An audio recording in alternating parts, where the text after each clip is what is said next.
அஸ்ஸலாமு அலைக்கும். இன்னைக்கு நான் டிஃபனுக்கு நல்ல ஒரு தக்காளி சட்னி வைக்க போகிறேன். அதுக்கு ஒரு 8 தக்காளி எடுத்திருக்கேன். இப்படி மீடியமான சைஸு, பெரிய சைஸுனால் நீங்கள் ஒரு 5 தக்காளி எடுக்கலாம். பூண்டு இந்த பூண்டுக்கு நான் ஒரு 4 பூண்டு உளித்து சைஸ் பண்ணி வச்சுருக்கேன். இந்த ஸ்பூனுக்கு 1.5 ஸ்பூனு கடுகு எடுத்திருக்கேன். மிளகாத்தூள் 2 ஸ்பூனு, கருவேப்பிலை கொஞ்சம். இன்னும் நம்ம வீடியோக்குள்ளே போகலாம். இந்த தக்காளியை நான் மிக்சியில் கட் பண்ணி நமக்கு ஒரு பேஸ்ட் மாதிரி அரைச்சி எடுக்கலாம். இப்போ தக்காளியை பேஸ்ட் மாதிரி மிக்சியில் அரைச்சிட்டு வந்துட்டேன். இதை ஒரு பவுலில் நமக்கு மாற்றலாம். ஒரு பவுலில் மாற்றியாச்சு. இன்னும் நம்ம கேஸை ஆன் பண்ணி நம்ம இதை செய்யலாம். கட்டியாக அடுப்பில் வச்சாச்சு.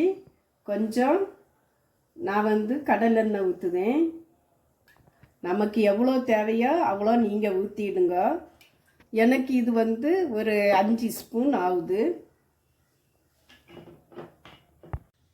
கடுகு,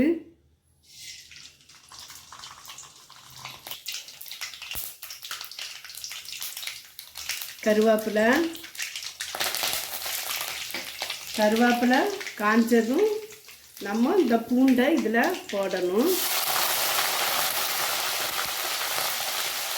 பூண்டு கொஞ்சம் பொன்னிறம் வரட்டு. பூண்டு இப்படி நல்லா சுருங்கி இப்படி வரும். இப்படி வரக்கூடிய சமயம் நம்ம கேஸை ஆஃப் பண்ணிடலாம். கேஸை ஆஃப் பண்ணிவிட்டு இந்த மிளகாத்தூளை இதில் போடணும். உங்களுக்கு உரப்பு தேவைன்னா நீங்கள் கூடுதலாட்டு வேணாலும் போடலாம். எனக்கு இது போதும். இப்போ இந்த தக்காளியை பேஸ்ட்டை இதில் ஊற்றலாம்.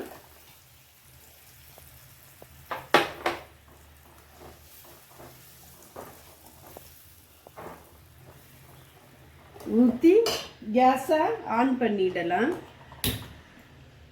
நமக்கு மிக்சியில் அடித்த அந்த தண்ணியை கொஞ்சம் நம்மளுக்கு வேணும்னா மிக்சியில் அடித்த தண்ணியை இதில் நம்ம ஊற்றி இந்த பவுலில்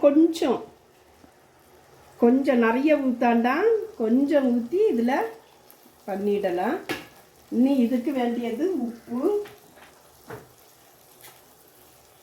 கொஞ்சம் உப்பு, கல் உப்பு போடுதேன். உங்களுக்கு தேவைக்கு தக்கன உப்பு போட்டுடுங்க. இன்னும் இது நல்லா கொதித்து மசாலா பொடியெல்லாம் போக வரைக்கும் நம்ம கொதிக்கட்டு. இப்போ எண்ணெயெல்லாம் ஒரு ஓரமாக ஒதுங்கி கிடக்கு. பப்பிள்ஸ் எப்படி வந்திருக்கு பாருங்க.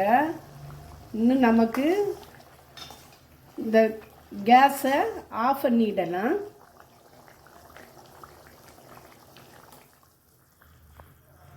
இப்போ கேஸை ஆஃப் பண்ணோன்னே இதை ஒரு பவுலுக்கு நான் மாற்றி காட்டுவேன்.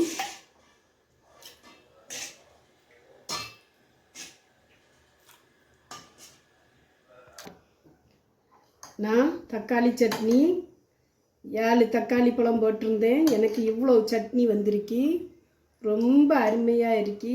பூண்டுனாலே ரொம்ப ஹார்ட் பேஷண்ட்டுகளவங்களுக்கு எல்லாத்துக்குமே பூண்டு கொடுக்கலாம். பூண்டு சட்னி, பூண்டு வகையான பொருட்கள் எதுனாலும் நீங்கள் பூண்டு போட்டு செய்தால் அவ்வளவு சூப்பராக இருக்கும். நான் இந்த சாம்பார் வச்சுருக்கேன். இது நான் வீட்டிலேயே பொடித்த பொடி சாம்பார். வெறும் முருங்கைக்காய் போட்டு சாம்பார் வச்சுருக்கேன். இட்லி வீட்டில் அவிச்சது எவ்வளோ சாப்பிட்டா பஞ்சு போல் இருக்குது. அழகாக இருக்குது இட்லி. எவ்வளோ அழகாக இருக்கு பாருங்கள். லைக் பண்ணுங்கள், சப்ஸ்கிரைப் பண்ணுங்கள், ஷேர் பண்ணுங்கள், கமெண்ட் பண்ணுங்கள், பெல் பட்டனை கிளிக் பண்ணுங்கள். அஸ்ஸலாமு அலைக்கும்.